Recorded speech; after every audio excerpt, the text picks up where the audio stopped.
Welcome to the Eat for Endurance podcast, where we explore the connection between nutrition, performance, and health for busy, active people. I'm Claire Shorenstein, a sports dietitian and endurance athlete, and in every episode, I share evidence-based guidance, inspiring athlete stories, and practical tips on a wide variety of nutrition topics so that you can feel better, crush your endurance goals, and thrive as a human being. Today, I'm tackling a bit of a different topic, and it's a very important one. We're talking about fertility for athletes. And I'm really excited because I have not one, but two amazing guests, Laura Ligos and Danielle Kepics. Laura is the founder of The Sassy Dietitian and specializes in fertility, pregnancy, postpartum, and helping women cut through the nutrition noise to build a healthier relationship with food. And Danielle is the founder of Empowered Mind and Body, and she is a physician's assistant, certified fertility educator, and master's level mental health therapist who helps women and some men optimize their health through lifestyle changes and deep dives into their health. Together, they run the Unconventional Collaborative, a virtual mastermind focused on supporting practitioners, coaches, and trainers to elevate their practice, a group that I belong to and love, I should add. Laura and Danielle also co-host a new podcast called Functionally Speaking. Today, the three of us are tackling fertility for athletes, and I have to say I loved this conversation so much. I think it's an absolute must listen for all active people. And remember, fertility is not just about having kids, although of course that's an important piece of it. Fertility encompasses all aspects of reproductive health, which is a key part of general health for both women and men, irrespective of your desire to have children. Fertility is also just connected to pretty much everything, and you'll see that we talk about pretty much everything in this episode, and we could have kept going for many more hours. We do focus a little bit more on women, but there is so much great stuff in here for men as well. Plus, it's really important for men to understand what women are going through when it comes to fertility. I hope you enjoy this episode, and I'd of course love to hear your feedback as always. Before we dive in, I have an exciting announcement. My new stickers, you may have heard, or have arrived, and they are so much fun. The Ultimate Fueling Sticker Pack, which is on sale over at eatforendurance.com on the shop page. It comes with 6 colorful designs in different shapes and sizes, including Make Carbs Great Again, Friends Don't Let Friends Underfuel, Bagels Are My Spirit Animal, Fueled for Adventure, Carbs Are My Love Language, and the Eat for Endurance podcast logo. They are perfect for your water bottle, laptop, or wherever you want to celebrate fueling, carbs, and the active lifestyle that I know you all live. They're just $18 with free US shipping, and all proceeds support this free podcast content that you all enjoy. Head on over to eatforendurance.com and check out the shop page to grab your stickers now. And while you're there, I only have a few Eat for Endurance trucker hats left, so snag one of those too to help support the podcast and while repping Eat for Endurance. They really are great hats. I love mine. All right, here is my chat with Laura and Danielle all about fertility for athletes. All right, Danielle and Laura, welcome to the podcast. I get both of you today, which is such a treat. So glad you're here. Hi. Thanks for having us. Yeah. So I am in the Unconventional Collaborative that you guys run, which is amazing. If any practitioners are listening, I know I get lots of RDs in this audience. Go check it out. Super cool. The way I like to start all of these interviews is just learning a bit more about you guys. So we get 2 interests today. So Laura, why don't you go first? I'm Laura, aka Sassy. I'm a registered dietitian like Claire. Gosh, I don't even know what people want to know, but I feel like I started in the athlete world. I was a sports dietitian for quite a while, and I transitioned more into the women's health space. I just became more passionate about helping women of all walks of life kind of help improve their relationship with food and optimize their health. Got more into the functional side of things while also staying, very nuanced and in the messy gray area. I was a former athlete myself, D1 swimmer, CrossFit for a while until I burnt myself out. And now I just work out at home. I'm a mom of 2 boys who are young and crazy, and I love them. And yeah, I know we're talking about fertility today, but it's definitely a huge passion area of mine. I feel like there's so much misconceptions and so much poor information out there that it's become a sub niche of what I do in my practice. Awesome. Thanks for that. All right, Danielle, let's hear about you. Yeah, hi, I'm Danielle. A little bit different background from Laura and Claire. I spent almost 10 years in conventional medicine as a physician assistant. Before that, I was a mental health therapist. And before that, I was a personal trainer. I also have held certifications in nutrition coaching, functional diagnostic nutrition practitioner, and fertility educator. So that was a whole thing in and of itself. It was a 9-month process to get that fertility educator certification. And I'm trying to think like where I could go so many different directions with this, but I really got frustrated with conventional medicine. Not that it doesn't have its place and time, but I was just seeing that women specifically were being very underserved, pill for every ill kind of situation. And once I saw it, I really couldn't unsee it. And that journey started for me really back in early, like February 2019, when I had my IUD removed and I found women like Jolene Brighton and Nicole Jardim and Carrie Jones. And I was like, they make a lot of sense. And I was never taught any of this in my conventional training. And so I kind of went down that path, and then a lot of stuff happened in between, but I ended up starting my business, Empowered Mind and Body. And Laura was really kind of the catalyst for all of this, because I told her one day, I'm going to start an Instagram account. She's like, good, you should do it, because we need more people who actually have credentials out here talking to people. So I did. And then I started my podcast. And, for a long time, I was really just somebody sliding into Laura's DMs, and then we became business partners, and we skipped a lot of steps in between, but that's really kind of the shortest possible way to talk about how we got here today. Yeah. And tell everyone the name of your new podcast that you started together. Functionally Speaking, the clinical pod that spirals responsibly. There we go. She loves that one. I do. Love it. Love it. Love it. All right. So I always like to set the stage of our topic, and today's topic is fertility in athletes. And I think just kind of before we launch into all of this, I really want to be clear that fertility, sometimes people automatically think women, and we're not just talking women here today, guys. So we are talking about everybody, because it really is relevant to everybody. I know today is a little bit more of a niche topic. So if you are kind of just beyond the thinking about fertility, then you don't need to listen to this one. But I will argue that even if you're not trying to have a child, fertility is important, because we're really talking about reproductive health here as well. So I really do think that, I don't want people just to shut down when they say the word fertility. I feel like it's such a loaded word. You know what I mean? It really applies to a lot more people than you might think. So that's why we're having this conversation. Yeah, everybody. I think it's like really important to say here that like your menstrual cycle, which is your reproductive health, is a vital sign. That is the American College of Obstetrics and Gynecologists coined that in 2015. That is not a Danielle Kepicsism. I don't have children. I've never wanted children. I'm 41 years old. Like, my children all have 4 legs. So that is an active choice that I have made. I didn't have any fertility struggles or anything like that. And I also still really care about my reproductive health. And so if anyone is on the fence about like turning this episode off because they're like, I never want kids, who cares? You should still care, and you should still listen. Yeah. So I think that's a really good segue into, what do we mean when we say fertility? So I think we've already kind of started to answer this question, that we're not just talking about conceiving. We are talking more broadly about reproductive health and why that's a really important piece to overall health. But maybe we can kind of expand upon that a little bit more for anyone who needs a little more clarification. Yeah, it's for both women and for men, right? Like, we're not just talking about fertility for women. I think so many men get kind of like the hall pass of like, you're not the one who would ever carry a baby. So like, you're fine, right? Mm-hmm. And so I think like thinking about it from that angle of like women and men, we should be focused on keeping you as fertile for as long as possible. And then also continuing to support healthy hormones, even beyond the stage of wanting to reproduce or being able to reproduce, right? Like for women, it's regular ovulation. If you don't know what ovulation is, we can dive into that. Healthy menstrual cycles. I know in the athlete population, unfortunately, I think there's some misconceptions, right? About like what's healthy and what's normal there. Optimal hormones. So like, unfortunately, I see a lot of thyroid issues, especially in my more active women, more burnt out women. And the same can apply for men, right? Like optimal hormone production, testosterone levels that are normal, not just, or I should say optimal, not normal, right? Like I can't tell you how many testosterone levels I'll see back, because I see mostly women, but when we're trying to conceive, it takes 2 to tango. And if there's a male partner involved, we have to get him on board. And a lot of the times those testosterone levels are in the tank, but they were like bottom end of normal.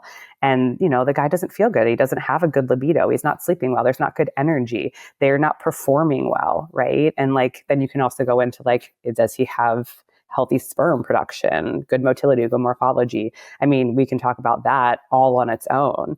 And so it's looking at all those different markers in both men and women and understanding that it's a big picture and it's all connected. Do you have anything you want to add, Danielle? I mean, I co-sign all of that. And I've been feeling very passionate recently about the male factor, because I see a lot of women who are doing the most. The most. And they have got these men who refuse to go get a blood draw or jack off into a cup. And I feel really strongly about that your first act as a father is to take care of your health so that you are putting good, viable sperm that becomes your child's DNA into that fertilization process. Like, if you are unwilling, if you are a man listening to this and you are putting off getting your blood work done, paying attention to your health, taking a supplement, eating your vegetables, and doing these things that are basic for your health and fertility, you're being a shitty father already, and you need to change that. And like, really, really looking into that. It's gotten me very sad recently listening to these women spending thousands on testing and working with me and, all of these things. And I'm like, this is only 50% of the equation, So I recently have been feeling very strong about that, but I co-sign everything else that, Laura has said about what fertility is and what it means. Yeah. I will say, I work with probably like an equal mix of men and women actually in my practice, but I've gotten a couple guys that are really dedicated to like figuring this shit out, which is awesome. Tell the rest but of I them. can, yeah, tell the rest of them, I know, right? Hold up a cardboard sign for us, for God's sake. Can you go to the corner? I'm sorry, I can't help myself. No, I feel you there. Because I hear you. I also agree with what you're saying. What I want to also step back for a minute. Let's say, because you mentioned, this isn't just about conceiving. So for the guys out there because we hear a lot about, you want to get your period regularly and bone health and all this stuff, like why reproductive health is so important for women. Why is it so important for men if they're not trying to conceive? Can we kind of paint that picture a little bit? Do you want me to appeal to them or to their brains? Because do you like your erection? Yes. Do it. Just do whatever you think. I mean, I'll go straight for the punch, right? Like, when your health isn't taken care of, say goodbye to your erections. That's where my head went. Laura probably has something more poignant to say than that. I think that's a really powerful one, right? Yeah. But metabolic health is another one too. Yeah. Men are not immune to metabolic changes, and metabolic health can manifest in heart disease and diabetes and Alzheimer's and so many different areas of the body that, this is almost like a precursor for that. Of if you're doing all the work now, you have a higher likelihood of preventing a lot of that chronic disease. And that should matter to you because you're going to feel better, especially for athletes who their main form of therapy usually is movement. If you want to move the rest of your life, right? You might be at lower risk for osteopenia or osteoporosis, but that doesn't mean it's not possible. But if you aren't metabolically healthy, you won't be able, you might lose a limb, right? There's so many different things that could happen. And that's possible even if you're lean. And so I think that's an area that I think is important to know too. Yeah. I mean, I have a client right now, a man who has 2 stress fractures, who's come to me and we're kind of clearing things up. And I mean, again, that's kind of the classic underfueling case. And I think what you're talking about is not necessarily just underfueling, but more just broader health and supporting yourself through eating a bunch of plant foods, just like all the things we think about in terms of supporting health, right? But yeah, one of the things I want to explore is why are athletes, I mean, I think a lot of people have challenges right now in particular. We know the birth rate is not great right now, but why athletes in particular have some unique challenges when it comes to fertility compared to maybe the general population. Or maybe you don't agree with that statement. I don't know. Let's explore it. I agree with it. I do too. They're underfueling. Yeah, that's bottom line is reproduction is a luxury. It's not a necessity, right? And the body is going to put you survival first. And so if someone is training at a high level and also trying to conceive and not eating enough, it's not to say that's not possible, right? It's not possible for all of this to go well and to be able to conceive. We see it all the time, but it's just kind of competing variables of it's competing signals. Yeah. Your body needs to 1, feel safe and 2, have the right nutrients to be able to conceive. I feel very strongly about this and that many athletes think that they are fueling appropriately and they think that they can handle the load of whatever it is that they're doing for exercise and movement. And both Laura and I would say, are very pro movement. We love moving our bodies. We love exercising. It's a huge form of, I don't want to say therapy, but coping mechanism for both of us.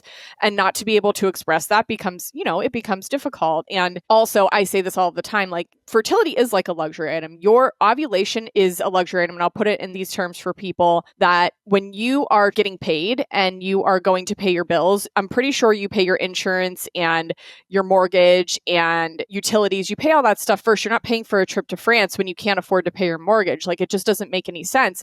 And when your body is putting all that freaking energy out and you're running 100 miles a week, or you're running 50 miles a week, or you're CrossFitting 5 days a week, or whatever it is that you're doing, the energy that you have starts to go towards paying for all of that. It puts survival first, and then it puts ovulation way at the bottom of the list. So maybe your heart rate isn't suffering yet, which is a whole other conversation in the endurance community of like this praising low heart rate type thing, which can get really scary.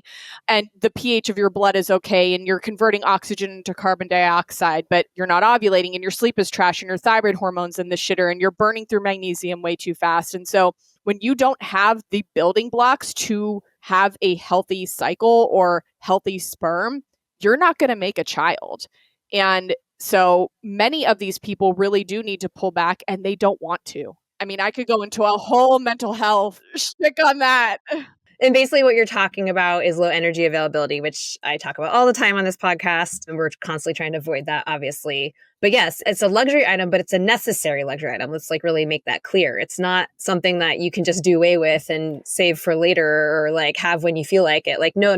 Let's be clear. This is something that you need to have to support your overall health. Right?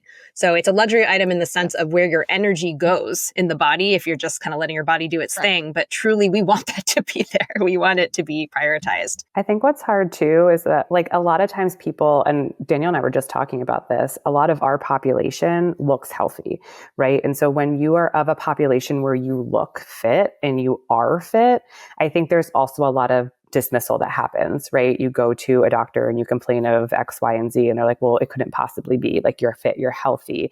And there's no look for health, right? Like, that looks different on every person. And so fit does not automatically equal fertile. And I think that's also hard for a lot of people, because then we also have to have that body image talk, which I have to have with a lot of my clients, and understanding that like we have to be okay with it, because your body's going to change no matter what when you're pregnant. And so that's like a given. And we have to also let go of some of that body image control, and understanding that like in order for our body to be safe, it might look different than we think it needs to. And then also, I think this is a practitioner education part too, of having them understand that like fertile doesn't necessarily have a look, and fit doesn't always equal the most fertile human being. And that's, I think, hard for us to separate as well, just because as a society, we kind of put people on a pedestal who look a certain way without us actually understanding, okay, but is that person actually healthy? And they might be, right? Like, I'm not saying if you're fit, you can't be fertile, right? I think that we have to understand that just like different bodies need different things. And, that's unfortunately how some people get dismissed, and how a lot of, issues go unnoticed. And a lot of women then just get pushed off to IVF when really they just needed more food and more body fat. Well, yeah, it's like I had a whole conversation about perimenopause, and part of our discussion was, is it perimenopause or is it like underfueling, right? So it's like making that distinction. And then kind of the flip side of what you're talking about too is when people are clinically classified as like overweight or obese even, and this assumption that they're not healthy or fertile. So like there's just so much in this that people like assume you're fit or not fit when it's not black and white like that. And so we really have to make sure we're kind of putting aside any of these assumptions and really like addressing the actual individual and what's going on. I agree with all of that. And I think that a couple of things I wanted to add was back to like the luxury item thing, is that it is a luxury item, but if you feed and nourish yourself and exercise appropriately, it isn't a luxury item. It is just what your body does. Yeah. And so, and I think that that's a really important way to think about that. And the other piece that Laura talked about with like body image and pregnancy, if you are worried, and I did a masterclass on like pregnancy prep, and I actually included this in my talk, is that if you are having body image issues, you need to address that before you get pregnant. Like, your body is going to change. It's going to be different postpartum. And then here's the big ringer is like, do you want to be putting that stuff onto your child? Hello. And unrelated to like the fertility conversation, but I'm, everything is perimenopause is just a really hot thing right now. And I actually just put out a post about this because I'm like, I'm glad it's having its moment, but not everything is perimenopause. Like you could just have other problems. Yeah, for sure. No, for sure. And, another thing that's interesting is, just how variable things can be with reproductive health, and especially with losing your period or amenorrhea or secondary amenorrhea. Like I was just having this conversation with another dietitian where it's like, we were talking about this whole concept of working on body composition as like a direct goal versus like an indirect thing that may or may not change when you're working on other things, especially as it relates to performance. She's basically saying that in the literature, it's not really well supported that when you're working on directly on body composition. But the other thing she was talking about was, some women might lose their period at a body fat percentage of 18%, and another woman might lose it at 8%. And so it's just, again, it's kind of like, it's so individual is really when it comes down to it, which is always the messaging here. But I don't know. I just thought that was an interesting thing. Just because your sister can walk around at 8% body fat, or your best friend or whoever, and can have a healthy cycle doesn't mean that you can. I've had so many women say things like, but my best friend weighs 135 pounds and she has a healthy cycle. I said, I don't give a shit. Like, are you her? Yeah. Like, it just conceptually, I understand why people are saying that. Like, I don't talk like that bluntly to people. Sometimes I do. I shouldn't lie. Some people need it, but I understand why people feel that way. And that's hard for them to take in. And also, like, we all have bio individuality. And like, if you think about even like where we store fat or body muscles, or like, why some people become swimmers and why some people become track runners, they have completely different bodies. Like, Michael Phelps versus Usain Bolt, like not the same person, right? That is really, really important, I think, for women specifically to understand, because I feel like the comparison culture is really, really more prominent outwardly in women, is that just because X, Y, and Z person looks a certain way and they got pregnant and stayed pregnant doesn't mean that that's what's going to work for you. And you need to stay in your own lane and put your blinders on about that. Or even like what's interesting too is when people like it's comparing to yourself. Like, oh, I got pregnant easily the first or second time and now I can't get pregnant again. And like, yes, age is a factor, but it's like, well, what else may have changed or what's going on? And that's, I think, also a really tough one for people. That's a whole other issue, because I think then you have the whole process of, I don't think, and this I see a lot in athletes, is I don't think that they understand that pregnancy and postpartum, especially if you're nursing, but even if you're not, plays such a toll on the body and is so depleting. And then on top of that, we're praising women who are completing marathons and CrossFit competitions. And listen, there are some few who that is their life career and fine, but for the majority of women, that is not going to serve you for long-term reproductive health, because you're already so depleted. And what do you get? Is you get a 6-week follow-up, maybe, if that. And most women are giving it's literally just an okay. Like it's just checking that you're like alive. You're cleared to work out. Yeah. Like you're clear to have sex, you're clear to work out, what does that even mean? Like mentally, are you okay to do either of those? Physically? Like, so I think I see that a lot in women. And I don't think a lot of women understand or appreciate that, and recognizing that this is just a season of your life. I work with women who are, menopausal and older and grandmothers, and they are working out and living their best life and able to do more again. And, this is just a season where it just is, right? Like we don't have the time. We don't have the capacity. Like I'm running around chasing, kids, trying to change diapers and, hoping that they go to bed on time. I don't have time to also be training for a marathon. And if you do, it's probably your full-time job. And so it's understanding that like, this is all so physically, mentally, emotionally taxing. And so it's not to say don't move. Like Danielle said, I love movement. I preach movement. I think it's so important. I love being fit and doing all the things. And also it's a season, and understanding that like, if you want subsequent kids and you want to feel good as a mom, right? Like, unfortunately that might mean less training, more fueling, more rest, and less like performance goals. Yeah. I mean, what I would add to that, because, I definitely, like, I even have some clients, but I know some people who do jump in relatively soon, I would say, to kind of having some fitness goals or training for a marathon or whatever it may be. I personally chose not to do that because it didn't feel good in my body. But I would just say, like, yeah, continuing to listen to your body, really prioritizing fueling, and like removing all pressure. Because I think where we run into problems is where people are like trying to cling to some sort of identity, because, pregnancy is a whole cluster and postpartum and all that. And you're trying to like get back to your sense of self. Like some people are trying to literally get back to their physical self, which is a whole other thing. But like getting back to some like, oh, I want to have this goal to feel like myself again and to be fast and all this stuff. And that's where I'd be like, whoa, let's show yourself a little compassion right now. Like you just birthed the human being and you're probably exhausted and depleted and all of that. Like now is not the time to be like driving yourself into the ground. Like that's not going to benefit anybody. It's probably going to get you injured or something, So much more stress, right? Yeah. Like a kid is so stressful, even though it's sometimes like the most wonderful stress, right? Like I would never give up my kids, but it's not like I can go to the gym and hang out and kick it for hours, right? Yeah. And so I think that's where we forget too, that like we all have stressors.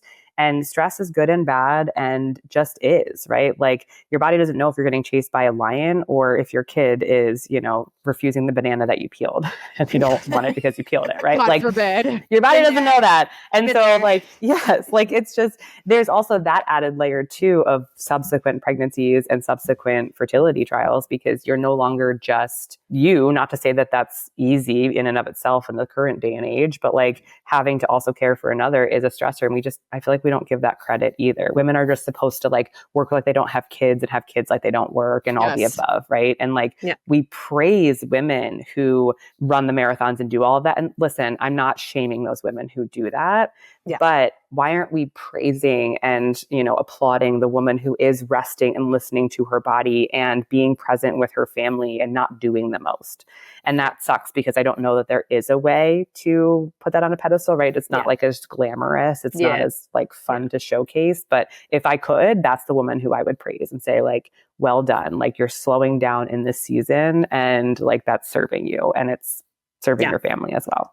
I mean, I know for myself personally, after my first kid, I was all about wanting to get back into shape and feel like myself and run and this and that, whatever. And I wasn't necessarily training for a race, but I was running because I felt like garbage. I was tired. I just wanted to feel like myself again. And it wasn't about the weight necessarily. It was just I just want to feel like myself. And what did that get me? That got me a hip injury. I went too fast too soon. And then the second time around, I was like, oh, I need a pelvic floor PT. I need to do strength training. I need to take lots of time off. I'm going to walk. Let's just chill, and it was much better and just kind of removed the pressure to race again and didn't make it my full identity to be doing races all the time. And that was a much better outcome. But it's hard. I mean, just having been through it, I get it. I completely get it. And I made those mistakes. Personally, I think that's also why it's important to not over-identify with one specific thing, right? I'm an athlete, I'm a runner. And this comes down to things that I think people wouldn't think about, having how many races you've done in your Instagram profile and what your PR time is. And it's is that really your whole identity? I find it strange. Sorry if I'm offending anyone listening, but that's not all you are as a person. And I would also challenge people because I'm sure there's some people listening who are but I do listen to my body and this does feel good. Does it feel good or are you just running on stress? Your body literally doesn't know any different. And that's why you're 3 months postpartum running 40 miles a week because you think it feels good, but it's really the only way that you get energy from your stress hormones. I think so many women are just so disembodied from what they actually feel inside instead of because they have been so busy running on those stress hormones. A good indicator is if you feel worse on rest days, it's probably a good sign that you're doing too much. I mean, there's lots of signs like that too, right? Yes. Waking up in the middle of the night, crashing a couple hours after your workout. There's all kinds of things. Oh, yes. I just find that the rest day, people are but I feel worse on my rest day. And I'm that's exactly what we're talking about. That's because you finally stop moving and your body's your body has no cortisol. It's wow, I needed this. Yeah. So I think that is it's a really important thing for women to ask themselves because I have just found that so many of the women who I work with who are more on the most of my people are active, but I would say intensity and duration, I ask them that question and it's I get a deer in the headlights look. Does it really make you feel better or are you really just running on stress hormones and your body doesn't know what to do otherwise? I mean, we've talked about stress a lot in the last few minutes. How does stress impact fertility for men and women? Oh, how does it not? I know it's a big question. I know. So I can give a technical answer for people who Wait. Stress. I want to say we could talk physical stress and mental stress. So let's include those. Yeah, environmental. There's so many different types of stress. Stress is literally almost everything, right? And so when your body experiences stress, there's a signal sent to your Hypothalamus. Yes, thank you. To mess with your gonadotropin releasing hormone. And that is really the hormone that kind of kickstarts your whole menstrual cycle. And if you don't have a menstrual cycle, you don't ovulate. If you don't ovulate, you can't get pregnant. And so when that signal becomes overbearing and that's all that your brain is getting, it says, no, dog, we ain't gonna ovulate. We ain't gonna do any of this. Like you're feeding us like 1,200 calories. Or, let me be more realistic for probably your audience. You're feeding me 2,500 calories. Like that's not enough on the workload that I'm doing. And some people might be like, bullshit, it's not. It's not for a lot of people. And especially for the endurance community, you probably need to be closer to like 4,000 calories a day if you are. Well, depending on what you're doing. Yes. Yeah. Yes. All nutrition needs are individual, but I'm saying like there is research that shows that most average women, not endurance and not, I would even say like the activity that I do with just running a couple dinky miles a week and going swimming and, going to the gym, like that to me is not the average person. Because you look at the average American, we're like, right, we live in the United States. I don't know if people listen outside of there, but the average person needs 2,500 calories a day in order to have a healthy ovulatory cycle. Now, the more stress that you compound onto yourself, the more fuel that you also need to put onto yourself, and the more rest, and the more you need to be focused on your sleep, your recovery, your hydration, your minerals, like all of those things. And if you're not willing to do that, like you really aren't earning the right to participate in sport the way that you are. If you want to be focused on health and fertility, if you don't care about those things, fine, like that's on you. But like I'm sitting here telling you that like that's not a health focus. Yeah, no, for sure.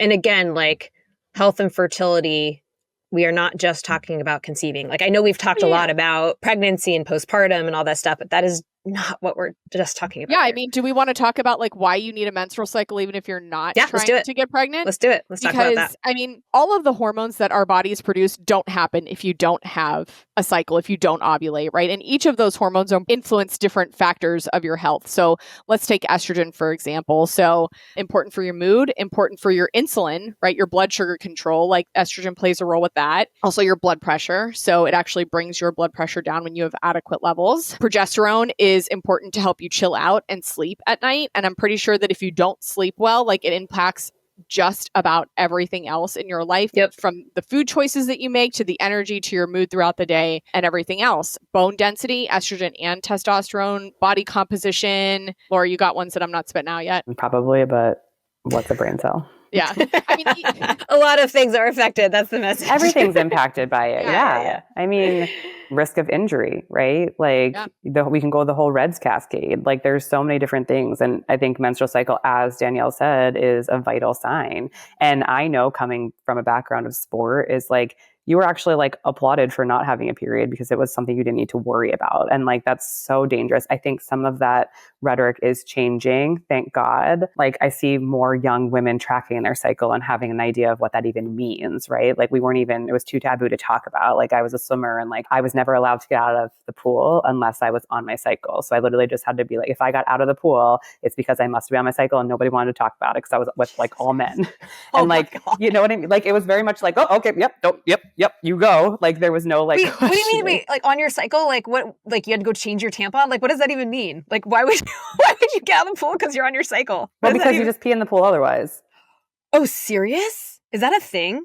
Yeah. I did not grow up a swimmer. Interesting. Oh yeah. I mean, you were 2 hours from 2 hours whole practice. You're not stopping. I always thought it was just kids. How interesting. Okay. No, see, I learned something new. I mean, I don't know that hopefully that's changed, but like it was very much like you stay in the pool. And like, so I think that's also a problem, right? It's like I'm hoping that changes, but like, I think there's also like, I remember when I worked for Inside Tracker back in the day, I worked with a lot of CrossFit athletes, and they said, should I go on birth control so that I control when my cycle is? And I was like, well, you won't have a cycle if you're on birth control. But like, no, that's no reason to shut down your hormones just because you want to control when your period is. Like that is not healthy. And not to mention, I remember this girl, she was eating 1,800 calories and training 5 to 6 hours a day.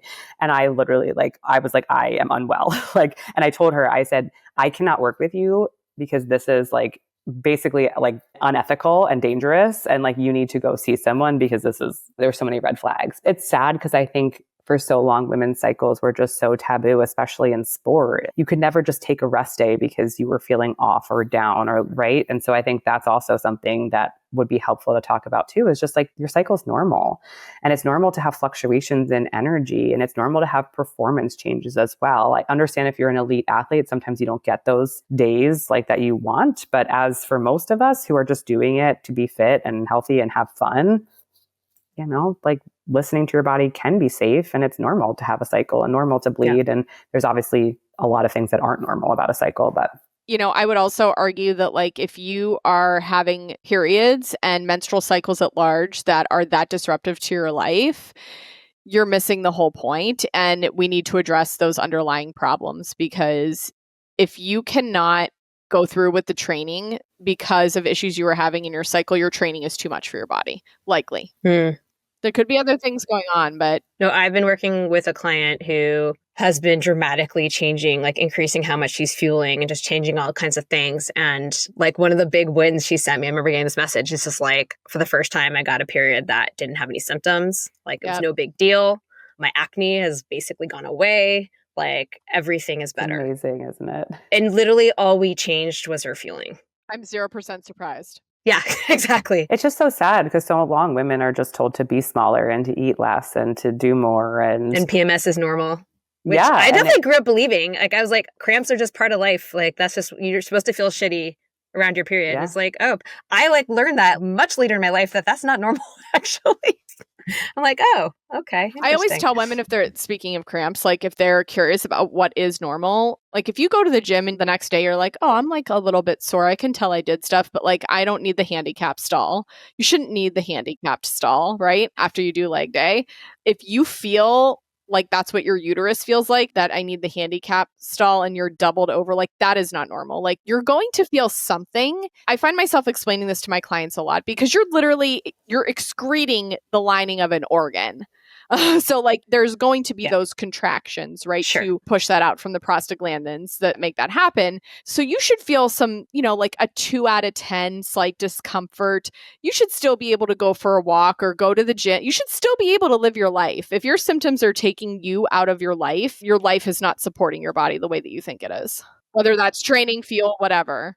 Yeah, I've had clients tell me like, oh, my period was so bad growing up that I had to stay home from school. I'm just like, oh, man. I have so many clients like that. It was so normalized. And then they were all thrown on birth control at some point. Yeah. Well, okay, so I want to talk about that next. And that's something I forgot to kind of, when I was throwing together an outline for today, I was like, oh yeah, birth control, IUDs, all of that. So when we're thinking about fertility, and I know, sorry, men, we're focusing on women right now. Not sorry. These men should know more. Go jack off in your cup and leave it be. Yes, no apologizing to them. All right, listen up, men. Okay. You need to learn this for the women in your life. Yes, that's what I should have said. Okay, so for my women who have IUDs, who are on birth control, whatever, and they want to know how is my fertility doing, and this is at any stage of life. So whether they're teenagers, whether they're in their 20s, they're not looking to get pregnant, whether they're in between kids or whatever. What should we know about? Maybe they're done having kids, but they're on birth control because they don't want to have another kid, which, understand. Although get a vasectomy. My first message is vasectomies are a thing. Yes, get a vasectomy. Not a big deal. My husband got it. It was really like, he walked right out of there, no problemo. Okay, so do that. But yeah, how can women kind of assess the status of their reproductive health? Really? You can't? No. You can't? Really? Okay. Not fully. Absolutely not. Whenever I do blood work, if someone's got an IUD and we get a positive LH strip, we get temperature spikes, right? So those are some of the things we look at to see if someone's ovulated. I'm still going to wonder, but is that IUD impacting things in my blood work results? Like what? What would it impact? Progesterone level. Estrogen levels, testosterone. I mean, most of these compounds that I believe it's levonorgestrel that is in, I think it's the Mirena, Skyla, and Kylena. I'm not positive. I'm pretty sure levonorgestrel is in all three, but definitely in the Mirena. But that is a compound that is actually more similar to testosterone than it is progesterone, but it's called a progestin IUD, right? So these things are called progestin IUDs, not progesterone. And so many women think that they're putting a natural hormone into their body and they're not, right? And so here's the thing. Here is the thing. We actually don't know fully how IUDs 100% work. We know that they do some things like they thin the uterine lining or they create inflammation or they do this. But there are some aspects where we're just like, we're not sure. I mean, it just boggles my mind, right? Like we would never put a medical device into a man that was like, we're not really sure what it's doing to your dick, but it just would never happen. We wouldn't. I stand so firm on that.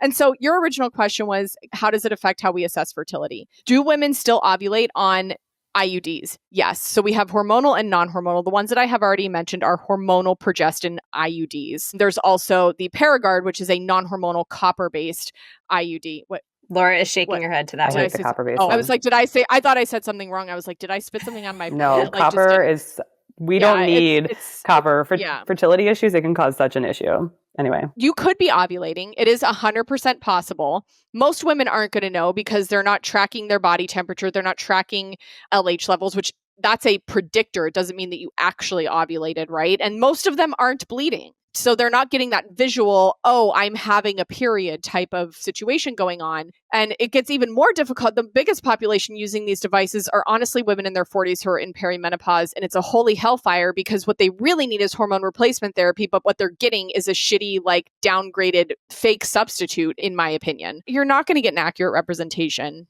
of what's going on with hormones. Hey friends, I want to take a quick break to tell you about my virtual private practice, Eat for Endurance. You might think that working with a sports dietitian like me is out of reach, but I want you to know there are plenty of free and affordable resources to support you in addition to this podcast. Right now, I have tons of free nutrition downloads, as well as detailed blog posts available on my website, eatforendurance.com, covering everything from fueling strategies to quick snack ideas. I also offer low-cost mini guides and masterclasses that fit your schedule on a variety of everyday and sports nutrition topics.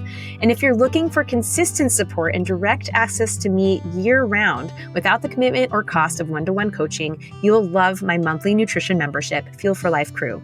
For just $30 a month, you get access to every masterclass and resource I've ever created with new content added regularly. You also get a supportive and private Slack community where you can ask me your nutrition questions and connect with a small group of busy, active people just like you. We also have live monthly Q&A calls and presentations where you get to tell me what you want to talk about, with replays available, of course, so you never miss out because I understand life gets busy. There's no commitment. You can either try it for a month and cancel anytime, or if you want a big discount, you can join for 3, 6, or 12 months at a time. If you're interested, visit eatforendurance.com to grab your free downloads, explore my low-cost resources, sign up for Fuel for Life Crew, and of course, to learn more about my one-to-one nutrition coaching services. All right, let's get back to the episode. I also just think that like birth control can be such a fear-based method to birth control. And I'm not anti taking birth control. I think that if someone needs it to be safe, absolutely. Go nuts. But the problem is that so many women, like the fear-based comes into play as opposed to the empowered. I'm not saying this well, but like they should be empowered to understand their body and understand what their body is doing, right? Like we can't reproduce every day of our cycle. Right. Men can. So like if a man can't get a vasectomy, why can't he wrap it up? Like there's a lot of different things that can be done. And if women were educated, and men, if educated on how this works, and if you're in a stable relationship, with a partner you trust, that's assuming, obviously, yes, it's assuming a lot of things. Like once again, if you don't feel safe or you're not in a relationship where you feel safe and want to be protected, I understand that for different reasons.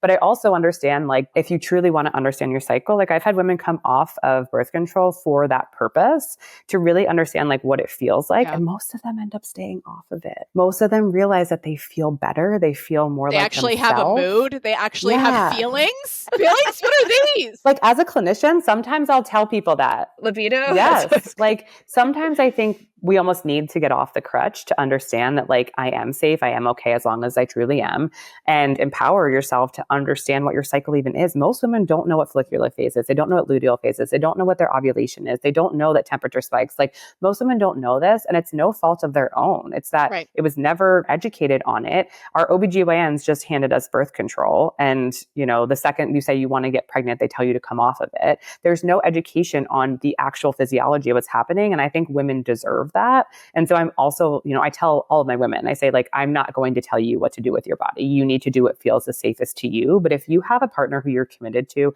who's willing to wrap it up or do other means of birth control while you figure out your cycle so you feel the best in your body, like let's go that route. We can always go back on birth control if we need it. But I think it's like Danielle said, you cannot get an actual representation. And not to mention, birth control is so depleting on a lot of vitamins and minerals, and nobody's educating them on Can you that. talk about that for a minute? Yeah, I mean, B vitamins are huge ones, magnesium, zinc, all minerals and vitamins that are needed for healthy metabolic processes and for reproduction. And any medication you take, you should always ask, what is this depleting? And if your doctor doesn't know, then you should find a dietitian or provider who does, because where they process, there's going to be another equal process that is helping to balance that.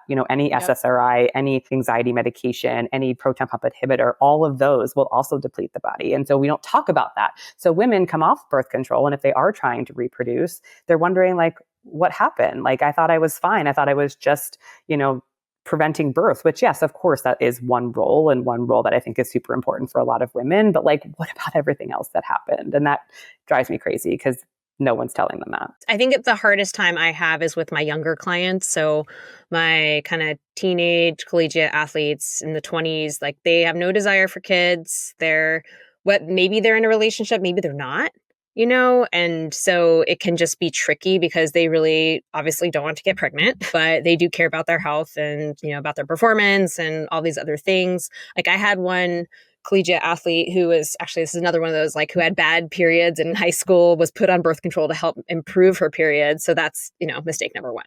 And then now she's in a relationship and she doesn't want to go off birth control because condoms are annoying, which, fair point, but still it gets really tricky trying to convince somebody to not be on birth control. And I don't even necessarily want to convince them not to be on birth control. It's a very tricky process. That's where I personally, as a provider, come into a lot of trouble with figuring out how best to help this person, I think part of this that you're alluding to is that women are talked to like they're too stupid to understand their bodies and what's going on.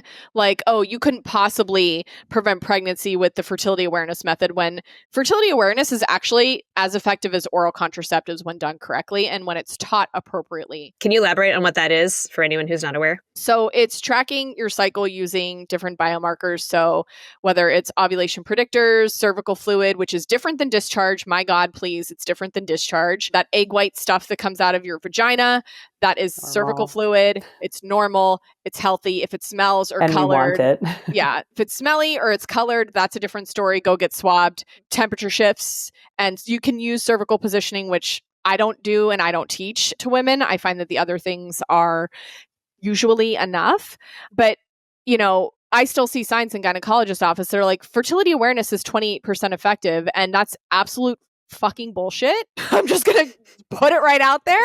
That is based on the rhythm method, which was like the 1950s before we started doing a lot of this other stuff. And a lot of it is, listen, I take my temperature. This is stupid proof. It's an Oura ring. As long as it's charged, it takes my temperature. So, I just wish that we talked to women like they could actually understand what was going on in their bodies. And we wonder why there's so much disembodiment and women don't know how they actually feel in their bodies, because they're talked to like, you're too stupid to understand this. You need to take a pill to prevent pregnancy because you can't understand what's actually going on with your hormones.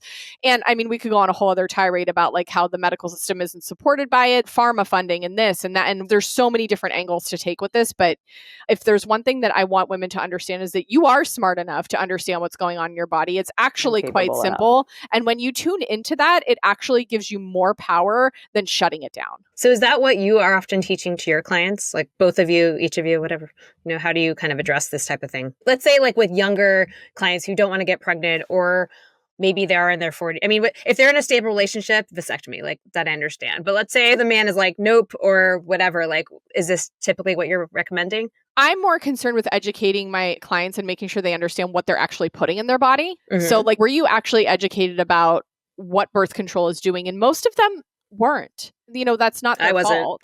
Like I was on birth control for a million years. They still think they're having a period and they're not. I totally thought I was having a period. So I'm one of those people. Yeah. And I mean, like, I understand why it's not their fault. Like, Laura had said, and I had agreed with earlier, like, it's not your fault. And also now you have the opportunity to really start asking questions like, what is this doing to my body? What are the actual side effects? Do I actually consent to this medication or this device being put into my body? Right. And so those are the things that I'm concerned with, and letting them know, hey, there is another way. I would say I don't work young people just don't come to me. Okay. So like my average demographic is age 30 to 50. So I have a couple of women in that perimenopause range that are like, I don't want to take it out. I don't want to get pregnant. I'm like, well, vasectomies are birth control too. And I just come out and say that. And, you know, it's really quite, again, it goes back to like the fertility aspect of it with like, you know, how many years have you been on birth control and what has your husband done? What part has he played in this? And, you know, but I am educating them about, you know, cervical fluid, and you're only fertile 6 days a month, for God's sakes. If you're fucking lucky. Yeah. Good luck on that. Right. You know? And so I mean, maybe the 20-year-old, yes, but like, but, sure. You know, your 40-year-olds, there ain't no way. And 2 or 3 days, maybe, if you're lucky. The egg only lives up to 24 hours. And we have some research that's showing that it dies within 4 hours of being released.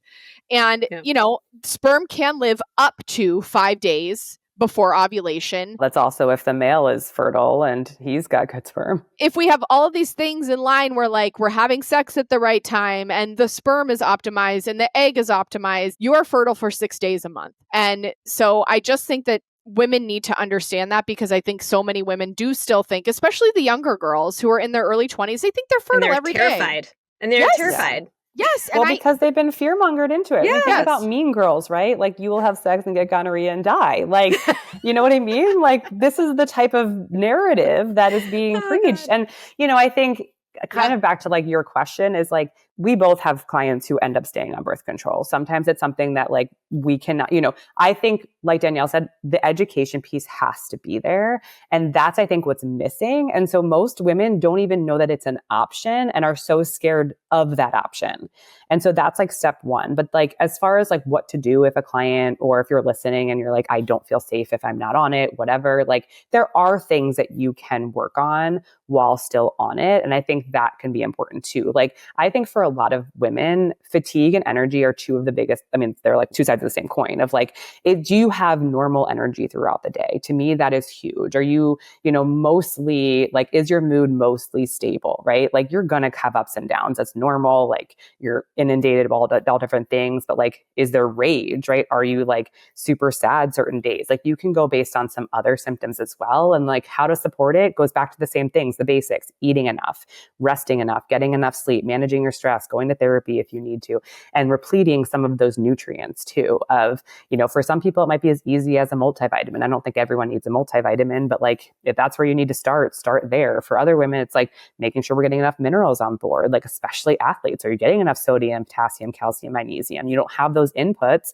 you're not going to be able to, you know, function normally. So I think it's one of those things where sometimes it's not a perfect world. It's not, I would love for the woman to come off birth control because I know she'd feel better and I know we'd make bigger progress, but it's not always possible. And I'm not going to be the shame and blame provider. I know Danielle's not either. I know you aren't, Claire. So like sometimes we just have to meet them where they're at. And a lot of what we would do for any fertility journey would be the same that we would do for someone who's not looking to reproduce and who's not looking to come off birth control.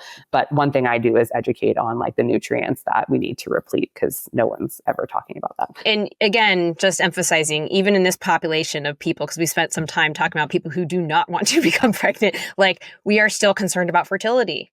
We still want to protect reproductive health. And so kind of going back to that, I want to revisit, we spent a lot of time like things that can go wrong, things can lead to problems. How do we support fertility from a nutrition standpoint, whether there are certain macro or micronutrient considerations? Obviously, the obvious point to make is like eating enough to match the amount of training you're doing to kind of support all the things of daily life. But are there any particular nutrients you want to call out that are particularly important, or supplements or whatever else? I mean, we could start with the macros. Like, it really depends where the person comes from, which macro they have fear around, or which macros. So I feel like it really depends. I see all sides of the spectrum. Carbs are usually a big one for a lot of my clients. They come to me either like they've been really focusing on protein because that's what, you know, the CrossFit world promoted, or they are told to go keto. The keto is still pushed in a lot of fertility clinics, and I don't understand. There's no research to back it up. My brain. Weird. And there's nothing wrong with fat. So then there's the other side of people doing RP diet, who are doing like 30 grams of... People are still doing that? Wait, what diet? The Renaissance period. I've never even heard of that diet. People it was very CrossFit. There are dietitians who help with, yeah. I get the only people I have who are low-fat people are like 60 and up, who just never got out of the low-fat diet. Yeah, they just hung on to it. So, for I dear mean, life. I have women come to me on all spectrums. And so it's like you said, Claire, like first and foremost, we have to make sure we're eating enough caloric intake. Like that's step one. If you're not doing that, like I don't really care the breakdown of your macros because we don't have enough input. But like I always give minimums because I'm like, maximum is important too. But I feel like women are so scared that like when I tell them minimum, they're like, oh, that much? Like carbs, you should not go below, I need to emphasize that, 150 grams of carbs per day. And that's low. For most women. For athletes, that is so crazy low. Can I just say, people listening, please do not. This is bare minimum if you are not active. For general pop, please do not go anywhere in the 100s. But like there are so many women who are feared. Like there's even a popular like pregnancy dietitian who talks about a lower carb approach. And I'm like, okay, for a non-active person, fine. But for the average person in my sphere, they're very active. And most women need above 200, even if you're not like super active. And then those are super active beyond. Then protein, obviously we need 100 grams or more. That's once again, very low end. But I think there's a population of women who are worried about too much protein and bulking up. You're not going to bulk up with more protein, I promise you. And then with fat, I really don't like to go below 50 or 60 grams. And once again, that's low. And when I tell women that, a lot of them are like, wow, like I thought like that was too much. And I'm like, yeah, because they're more calorically dense, but like you cannot support hormone production on a low fat diet. I'm usually doing at least 1 gram per kilogram for fat around-ish, which is always more than that, or usually, but at least, I'm never going below that. My CrossFit HIIT crowd comes to me on like 1,200 calories and it is obscene. Yes. Yeah. No. So I'm always like, okay, minimally, like we cannot go below these values. And this is not optimal. This is just, you are not to go below these in order to produce all the things you need to produce. And then we're going to go, like Danielle said, I need most of my clients above 25. Yeah, I would say like recently, I can't remember who said this to me, but I was like, I'm totally taking that. They're like, 2,000 calories is what you need to support yourself, like watching Netflix all day. And I was like, yes. More women need to understand that. Like, it's a joke, but also like kind of not. It's not.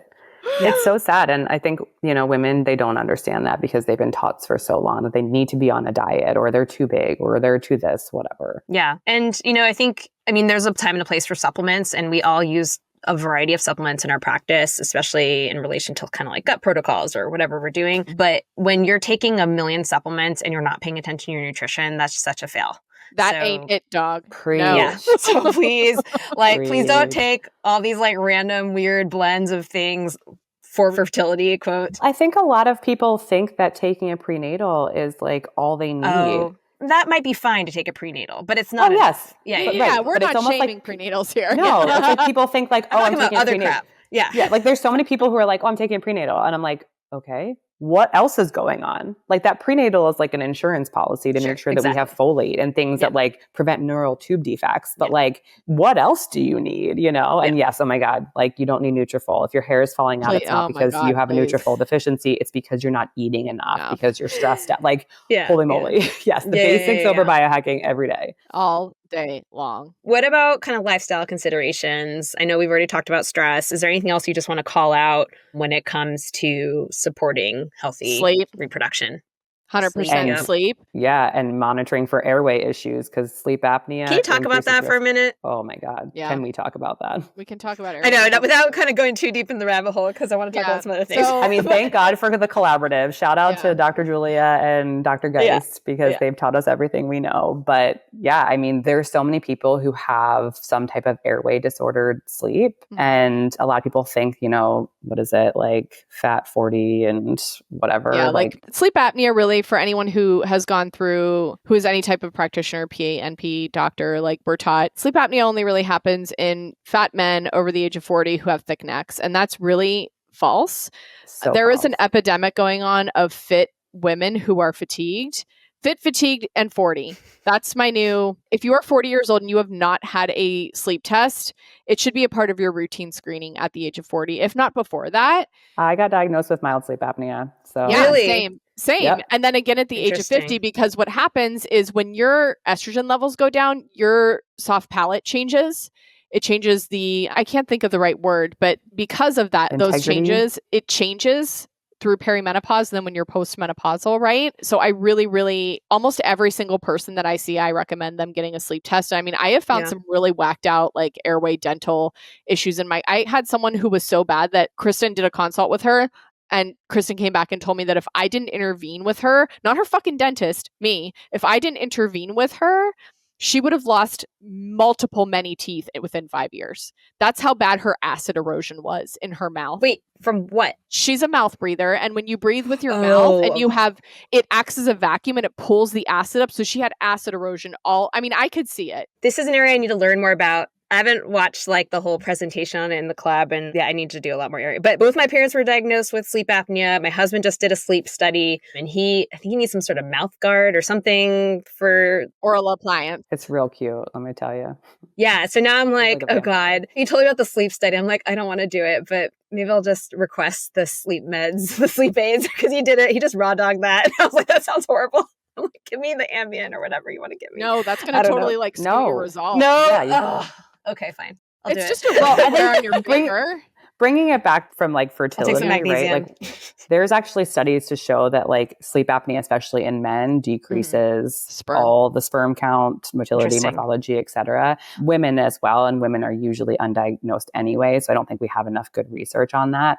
But interrupted sleep is a stressor on the body in and of itself. And if we want restful sleep, which allows for all the recovery in our body, improved metabolic health, improved hormonal health. Like we need proper sleep. And so that can impact all the hormonal things, the sperm health, the ovulation health, like all the things. And so it's just one of those things that if you're a mouth breather, if you're grinding your teeth, if you have TMJ, if you have acid reflux, if you wake up anxious in the morning, if you snore, if you have headaches, if you're really restful throughout the night, if you wake up often and, aren't able to get back to sleep, all of those are red flags. And now there are some red flags that kind of overlap with low energy availability as well. So as a practitioner, that's where we come in to kind of assess that and understand, like sometimes it's both. I've seen both in my practice of like, we eat more, we sleep a little bit deeper, but then we also have sleep apnea. We get that improved, things improve. But I think that's also something that needs to be addressed. So when you have mild sleep apnea, like you both have, you're not using CPAPs, are you?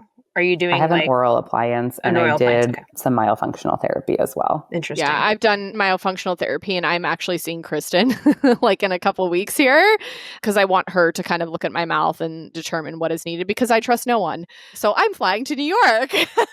Wait, can you share with everyone who's Kristen? Because they don't know who Kristen is. Dr. Kristen Geist. She is a airway focused dentist. She's part of the collaborative. So I'm visiting Laura. And so I was like, I'm seeing Kristen when I go. Nice. Because I just don't trust anyone. But I did do some myofunctional therapy and I do have I have a lot of restlessness in my sleep. So I know that more steps need to be taken there. I simply didn't want to get bad advice. I think, just taking a step back, we've in this conversation have kind of weaved through so many different things. And I think really one of the big messaging is that fertility is linked to so many different things in our body. We've had a conversation about in the club, even about I was working on gut health with a client, but how it was linked to fertility and all this stuff. And so when we're thinking about kind of what it looks like when we're supporting clients in practice from a kind of nutrition and medical perspective, because you guys are kind of working on all these different things and how we're supporting clients. Like, how are you, maybe this is too big of a question, but I kind of want to move now towards like how we're taking action with somebody. And of course, it's going to look so different depending on who we're working with. I think we've already talked about, okay, we're assessing their nutrition status. We're, looking at labs. We're kind of looking at all these different things. But I know that like functional testing plays a role. I don't know, kind of maybe you can just start to kind of like, let's move in that direction of like, how are we helping clients like really take action and take control of their reproductive health and get to a better place is what I'm trying to ask, I guess. Yeah. I think it starts with getting actual comprehensive lab work. And also I will say that can speak from my perspective when I'm giving suggestions to people, it's always based off of like nutrition, exercise and movement, hydration, minerals, stress, sleep, relationships, and like all of that. Like I'm giving suggestions on all of that, but also so many people aren't able to obtain comprehensive testing because their clinicians are telling them you don't need to check a vitamin D level, which is absolute BS, right? And, that's just like one example also. So really getting the person the testing that they need to give a full assessment of their health instead of the USPTF task force doesn't say that, like, and you're just a robot at that point and not critically thinking. So I think that is also having important. someone who can interpret them and who is looking at them from an optimization standpoint as opposed to a like, you're fine. Like, I feel like you guys probably have this all the time. The labs come back from their doctor and everything's in the green. They're like, I'm fine. And I'm like, these I can are tell you 10 things that are not fine. And here's the other thing too, is that like, even if doctors will test hormones for women, they're not telling them when in their cycle to test. So like most women don't even understand that like you need to test at 2 different times in your cycle, either 5 to 7 days post ovulation, which most women don't even know what that is. Don't even know what that is because they haven't been taught.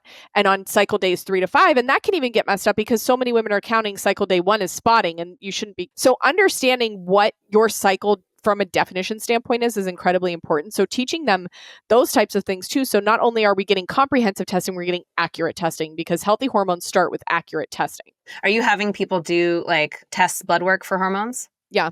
Blood is my preferred. I mean, I'm assuming that's something you usually do once you start working with someone. I know for me, I get clients and they come to me with all these labs and I'm like, I don't know what to do with this, because it's like, I don't even know when this is taken or what time of day or what day or whatever. Can you just repeat one more time when you're having people kind of test for hormone labs? Yeah. So you need to be testing like your estradiol and progesterone 5 to 7 days after ovulation. We want to make sure that we're having an appropriate progesterone spike and that we have an appropriate progesterone to estradiol ratio. That's also very important. And then cycle days 3 to 5. Some people say 2 to 4. I actually prefer more days 4 to 5, but 3 to 5 is acceptable. I think that 2 is become a little bit outdated, and most of the experts that I hear talk are mentioning days 3 to 5, and that's your FSH, LH, and estradiol levels. Other hormones like, your androgens, testosterone, DHT, DHEA, those can kind of be tested anytime, with the exception of DHEA, which has to be tested in the morning. Oh, it's so complicated. No wonder people can't deal with this. Yeah. I mean, I have a whole guide on it and that I give to people when they test, and obviously I'm working closely with them. Yeah. But like the first thing that I look at when I'm looking at results is, when was your previous period? When do you think that you ovulated? What day did you test? And when was the period that followed it? And you need all of that information as a clinician to determine, are these results optimal? Not to mention, when you look at the results, there are reference ranges for luteal phase, like all the different phases, postmenopausal. And so for a clinician to not specify, how are they interpreting the lab? Like, that just blows my mind. I'm like, there's literally reference ranges. Like, I mean, that's if a clinician will even Most of them order. won't even test. Yeah. I mean, I can't tell you how many times for my fertility clients, they're told it doesn't matter, especially because at this point they're pushing them towards IVF, and we're not anti-IVF. We did a whole podcast on that. Yes, listen to the episode. It was good. Yeah, like they're pushing them towards that and saying, we don't need, I've heard this like 3 times in the past month. We don't need to test your hormones because we're just going to give you hormones. Let me just go bang my head against a wall. Like, what are we doing? What are we doing? Like, maybe that's the reason that she's here in the first place. Yeah. And just so you guys know, like, we as dietitians, and Danielle as well, like, we can all order labs for you. By the way, it's not covered by insurance, but we can order labs. If you're in New York State, there's sorry, not in New York. It's fine. It's fine. I'll live. But everywhere else. There are loopholes, and I know a lot of loopholes. So if you're in New York and need some help with them, DM I know us. them all. What about men? Talk to me about hormone testing and other hormones for men. Well, men can be tested any day of the week, any day of the month, but what are we looking at? Year. What are we looking at? What do we want to see? I like to see, if we're looking blood work, I like to see testosterone, whole testosterone panel, and thyroid panel, iron panel, metabolic health, so fasting in, CoQ10 in both. But I also, if they're struggling with fertility, we need a sperm analysis yesterday. We don't need to wait for 3 miscarriages. We don't need to wait 6 months to a year for having trouble with conception. We can do it any day of the week. Any day of their life. There's no waiting. There's no time. Like, drives me crazy. What if the guy has low T? Would you wait then? Why does he have low T? Well, no. What if it's being treated? Like, okay, so we've identified as a low T. Would you wait in that instance? Is he on testosterone? No. What does the whole other picture look like? Yeah, I mean, to me, okay, that's this out there. Probably a root cause, right? Like they probably have low energy availability, low testosterone production. Yeah. We probably know that sperm health is not great. We could wait, yes, but we could also get it and see like what parts of the sperm are the issue. Is there DNA issues? Is there motility issues? Is there morphology issues? And like, I don't think there's any harm in getting it done now and then testing again in 6 months if we're still having the same issue. Agreed. Can you talk about testosterone, like supplementation for a minute? Supplements to help or boosters? Yeah, like taking testosterone. So taking testosterone can actually negatively impact fertility. So that for me, if you the first question that I would have to a man if he had low T and I was writing a script for it is I would say, what is your family situation and do you want more children? There are some additional prescriptions that can help preserve sperm. In the case, I think it's like Clomid and HCG and other things like that. But man, like how old is the person and like why they got low T? Like if you've got like, I don't know, like a 32-year-old male who wants to have a kid and he's got low T, like I'm looking at the rest of his intake form going, why you got low T, homie? Like let's do some... Yes. What's going on? One test that I personally really love to run on men and women is a micronutrient panel. So like either SpectraCell or Vibrant or HTMA or a combination, like whatever. Especially in athletes, those are very depleted. Very depleted. And gut issues are really big with this and stress. You know, there are so many things that contribute to low testosterone that I love that HRT is getting its moment. And also I'm seeing so many women and men between the ages of like 28 and 32 who are being slapped on full HRT with zero evaluation. What? Oh. 20 to 32? Oh, yes. And you have clinicians out there going, it's the right thing to do. And it's like, is it?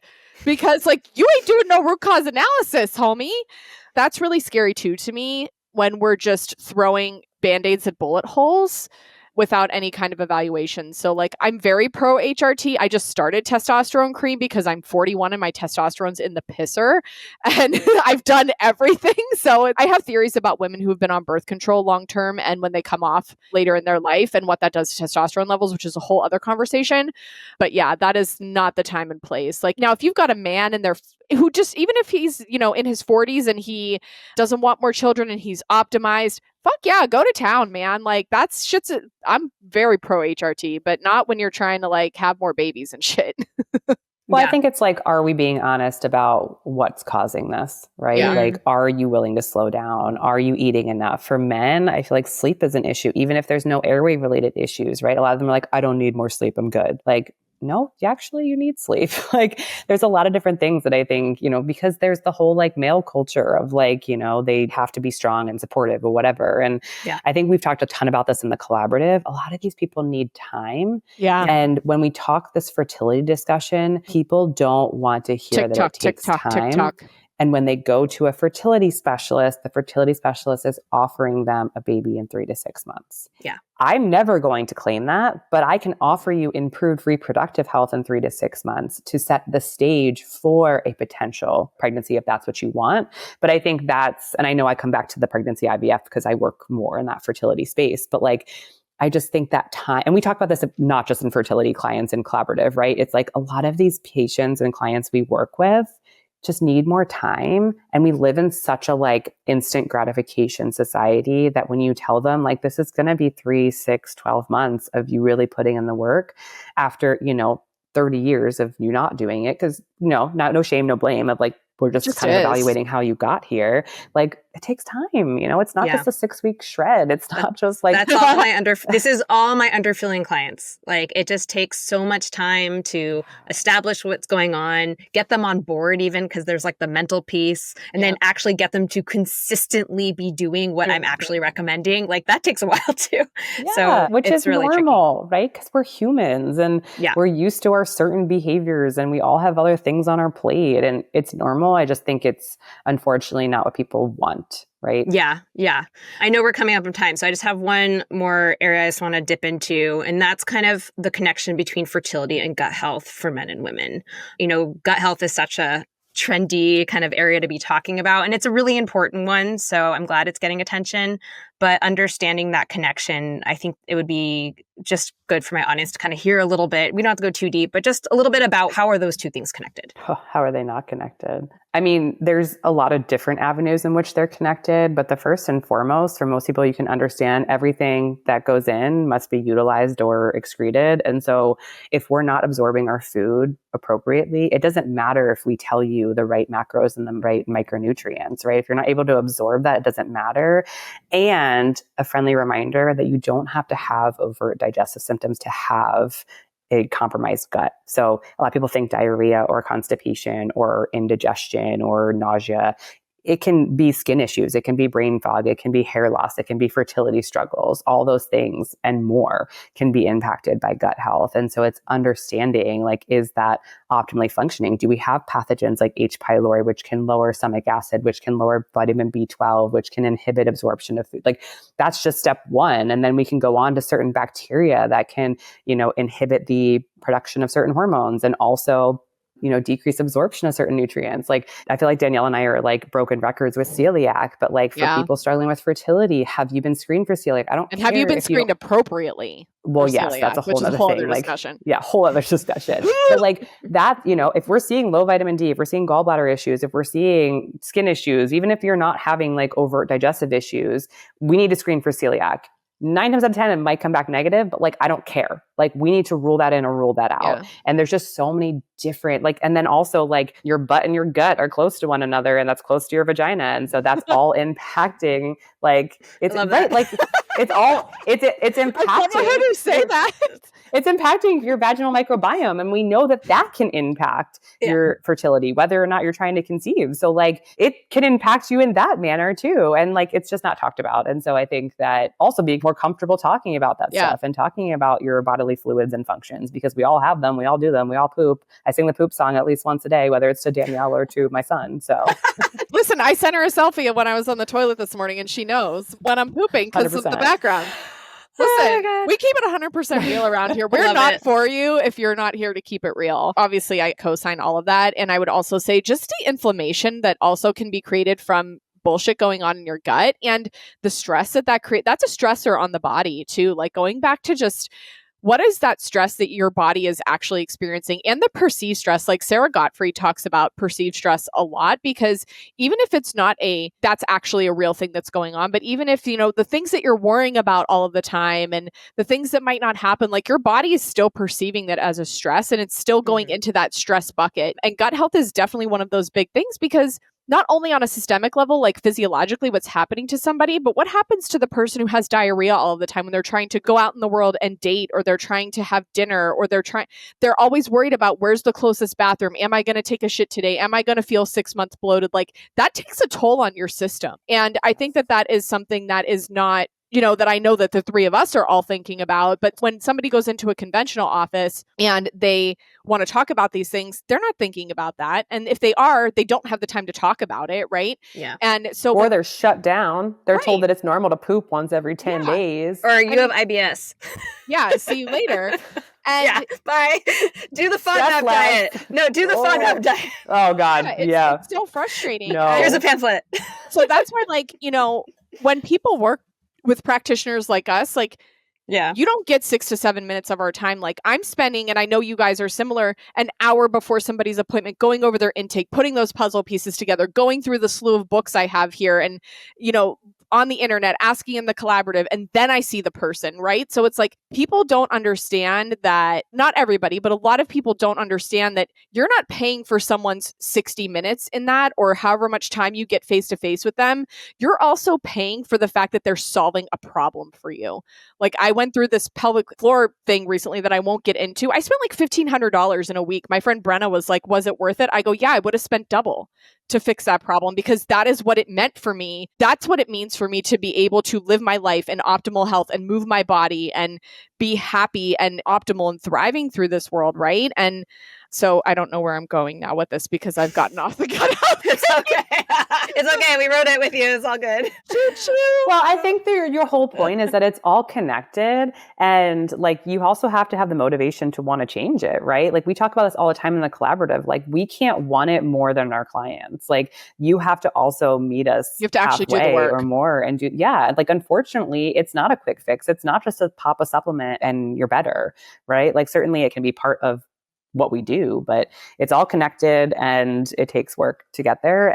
But it is possible. It is possible to improve fertility. It is impossible to improve overall gut health. It just, unfortunately, it's not as glamorous as take a greens powder and wear a weighted vest. Yeah. Yeah. Oh my God. Yeah. Well, sign off. Yeah. Yeah. All right. We're about to say goodbye. If for anyone who wants or is in need of just like a message, if they're struggling with their fertility, whether it's they're struggling to conceive, whether it's they haven't had a period in a year and they want it back, what messaging do you have for them? What do you want to say to those people? Care for yourself. Care for yourself and like tune into yourself every day and ask yourself what you need and what is the best thing for you. And if you were looking back at you 6 months from now, would you say that you're making the best decisions for yourself and your health that you could be making? That's what I would say. I think kind of back to our last point of like, this all takes time. Yeah. And like, I know that's scary, especially in the fertility world, especially as we're told our eggs are aging and all those things. But if you put the time in now, kind of like Danielle just said, like in 6 months from now, you might not have a pregnancy yet, or you might not have your menstrual cycle back fully, but you are going to be on your way there. And laying the foundation is the hardest part. And doing that will serve you, whether you're just looking for optimal health versus optimal fertility, which honestly is two sides of the same coin. Yeah. And I also co-sign all of that, plus kind of paying attention to all, like as you're making changes, paying attention to everything that's changing, good or bad, but especially the good things that are happening, even if it's not, you're not pregnant yet, or you haven't gotten your period back yet, but what else have you gained along the way? Because, you know, these are things and I'm sure you guys too, like we celebrate those things, even if they're little things just along that way, because it is a long road sometimes for people. And it can be really discouraging. It can be exhausting, and it's just like sticking with it. So it is really important to kind of be more process oriented and not just like be just obsessed with like, oh, I just want to get my period back, or I need to, you know, whatever it may be that you're kind of really focused on to kind of keep you motivated. Cool. Yeah. Thank you guys so much. This was amazing.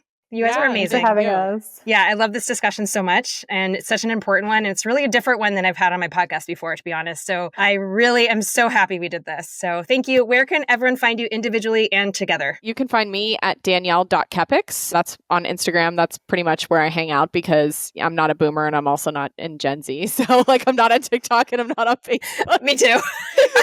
I'm not offending anybody. It's just like, that's just where I hang out. Yeah. And then our collective page together is at Unconventional.Collaborative. And if you are a practitioner, coach, or trainer who wants your next year of education planned out, supportive community, and all of the things, and you want to find your people, definitely, I mean, you can find the link to join pretty much anywhere, but that space is for you. And I'm a huge fan of the collab. I don't know how long I've been in there, a while. But you guys have helped me so much. We love having you. I sometimes feel like I'm the only one asking questions.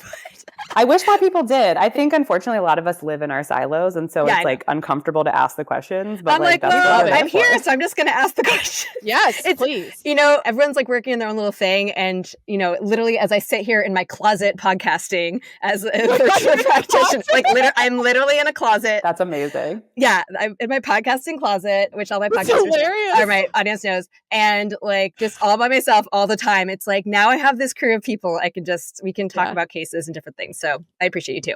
Okay, Laura, where can everyone find you? You can also find me in the collaborative or the Sassy Dietitian, 2 T's, no C, please.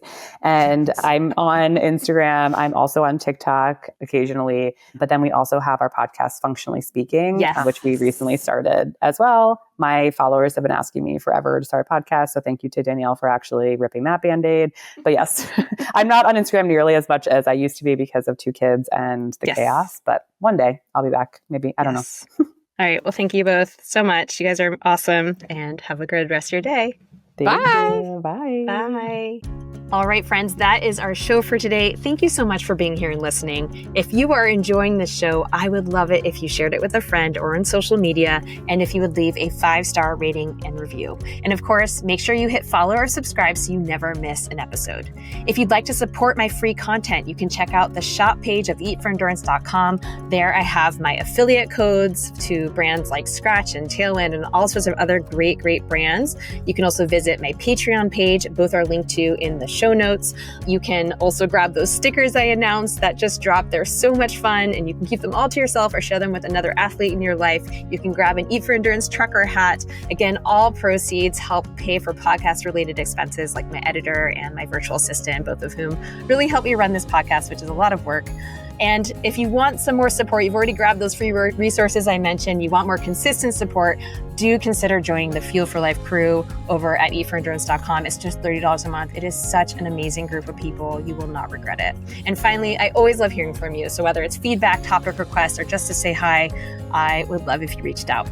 Thanks so much for listening. I hope you have a super fun Halloween, and I'll see you next time.